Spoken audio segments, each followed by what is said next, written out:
หม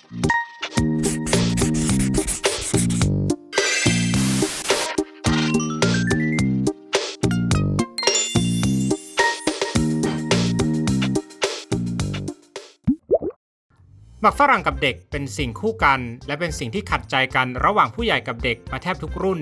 เรียกว่าส่งต่อผ่านรุ่นสู่รุ่นกันเลยทีเดียวเมื่อตอนเราเป็นเด็กเราก็มักจะโดนขู่ต่างๆนานาเพื่อไม่ให้กล้ากินหมากฝรั่งแต่สมัยเด็กก็ไม่เคยเห็นด้วยกับผู้ใหญ่แต่เมื่อโตขึ้นเข้าสู่ฐานะพ่อแม่เรากลับห่วงลูกเกี่ยวกับหมากฝรั่งไม่ต่างกัน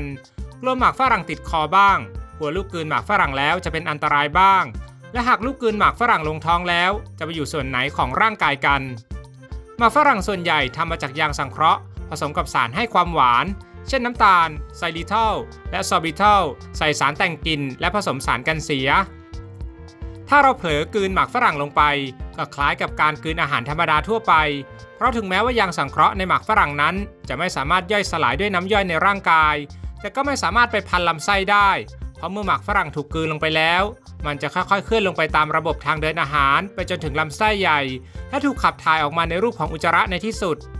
อย่างไรก็ตามก็ไม่ควรให้เด็กเล็กเคี้ยวหมากฝรั่งเพราะนอกจากอาจจะเผลอกลืนหมากฝรั่งลงไปได้แล้วยังเสี่ยงที่หมากฝรั่งจะติดคอได้อีกด้วยโดยที่ผ่านมาศูนย์ต่อต้านข่าวปลอมประเทศไทยเปิดเผยว่าตามที่ได้มีการเผยแพร่คำเตือนเรื่องกลืนหมากฝรั่งทำให้ลงไปพันลำไส้ทางศูนย์ต่อต้านข่าวปลอมได้ตรวจสอบข้อเท็จจริงโดยสำนักงานคณะกรรมการอาหารและยากระทรวงสาธารณสุขพบว่าข้อมูลดังกล่าวนั้นเป็นข้อมูลเท็จ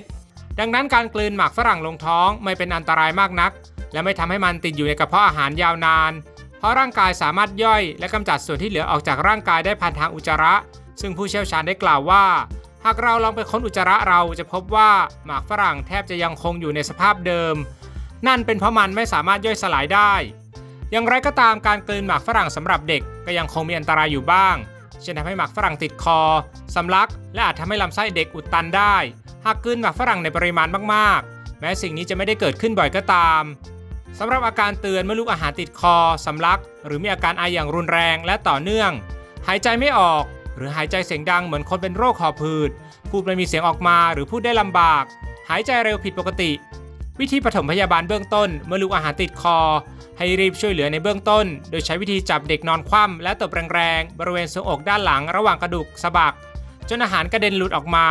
ห้ามใช้นิ้วมือล้วงช่องปากหรือจับเด็กห้อยศีรษะและตบหลังเป็นอันขาดเพราะอาจทำให้เศษอาหารตกมาอุดที่กล่องเสียงจนขาดอากาศหายใจได้ในกรณีที่สำลักแล้วหายใจไม่ออกริมฝีปากเขียวถือเป็นภาวะฉุกเฉินอาจเสียชีวิตได้ภายในเวลาไม่กี่นาทีควรรีบใช้วิธีช่วยเหลือโดยให้ลูกนั่งหรือยืนโน้มตัวไปทางด้านหน้าเล็กน้อยคุณพ่อคุณแม่ยืนด้านหลังใช้แขนสอดข้างโอบลำตัวกำมือวางไว้ที่ใต้ลิ้นปี่